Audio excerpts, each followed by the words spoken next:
Hi friends, ఈ వీడియోకి subscribe చేయకపోతే సబ్స్క్రైబ్ చేయండి. మే 10న అక్షయ తృతీయ రాబోతుంది. మరి ఆ రోజు పూజ గదిలో రాగి చెంబు పెడితే పట్టిందల్లా బంగారమే అవుతుందా అన్న దాని గురించి ఈ వీడియోలో తెలుసుకుందాం.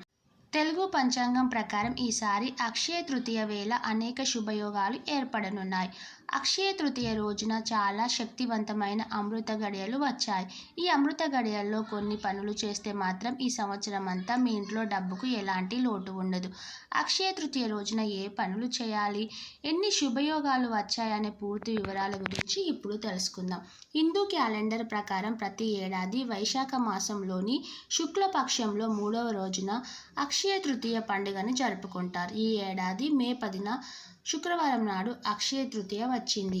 మన హిందూ ధర్మంలో శుక్రవారం అంటేనే లక్ష్మీదేవికి అంకితం. ఇంతటి శక్తివంతమైన రోజున అక్షయ తృతీయ రావటం ఇంకా అదృష్టం. కాబట్టి ఈ రోజున మీరు చేసే కొన్ని పనుల వల్ల మీ జీవితాన్ని మార్చుకునే అవకాశం ఉంది.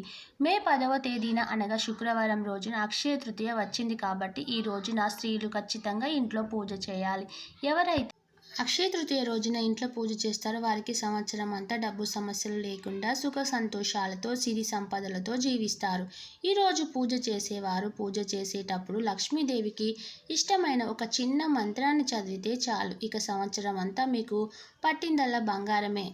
ఆ మంత్రం ఏమిటంటే ఓం గౌరీ శంకరాయ నమః అనే మంత్రాన్ని కనీసం 3 సార్లు జపించాలి.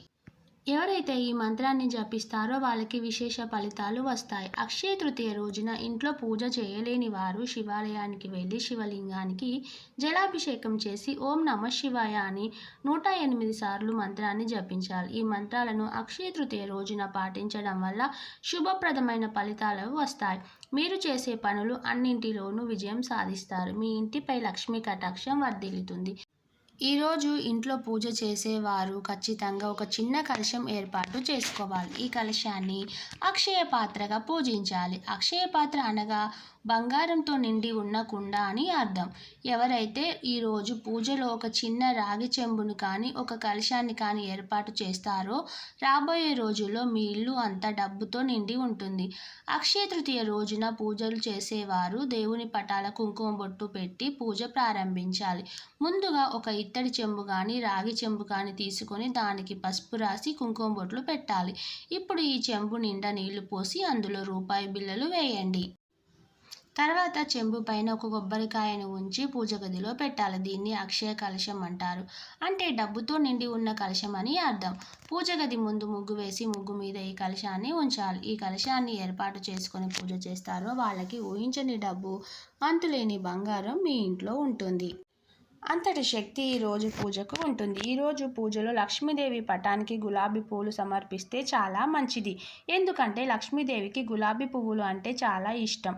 అక్షయ తృతీయ రోజున ఒక 1/2 డజన్ గాజులను కొని అమ్మవారి పటం ముందు ఉంచితే చాలా మంచిది. పూజ పూర్తయిన తర్వాత చివరగా లక్ష్మీదేవికి నమస్కారం చేసుకొని ఓం శ్రీ మహాలక్ష్మి నమః అనే మంత్రాన్ని మనసులో చదువుకొని కలశం మీద ఉంచిన కొబ్బరికాయను దేవునికి కొట్టండి. తర్వాత కలశంలో ఉన్న నీటిని ఇంట్లో ఉన్న ప్రతి ఒక్కరూ తమ తల మీద చల్లుకోవాలి. ఇలా చేస్తే మీ ఇంటిపై లక్ష్మీ కటాక్షం సిద్ధిస్తుంది. ఇలా చేయడం వల్ల మీ ఇంట్లో ఉన్న నెగిటివ్ ఎనర్జీ కూడా తొలగిపోతుంది. కలశంలో ఉన్న రూపాయి బిళ్ళలు మాత్రం మీ బీరువాలో పెట్టుకోండి. ఇలా చేస్తే మీ ఇంటికి లక్ష్మీదేవి ఆశీర్వాదం లభిస్తుంది. అక్షయ తృతీయ రోజున బంగారం కొనుగోలు చేయడం వల్ల మీ సంపదను మరింత పెంచుకోవచ్చు. అలాంటి అక్షయ తృతీయ రోజున కొత్త వాహనం కొనే వారికి కూడా అదృష్టం వస్తుందని పండితులు చెప్తున్నారు.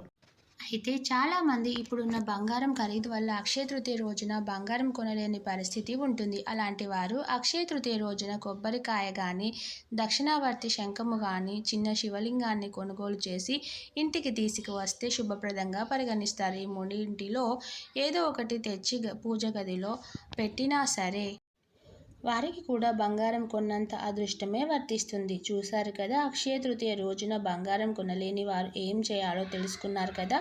ఈ వీడియో కనుక మీకు నచ్చితే లైక్ చేసి సబ్స్క్రైబ్ చేయడం మర్చిపోకండి. Thank you.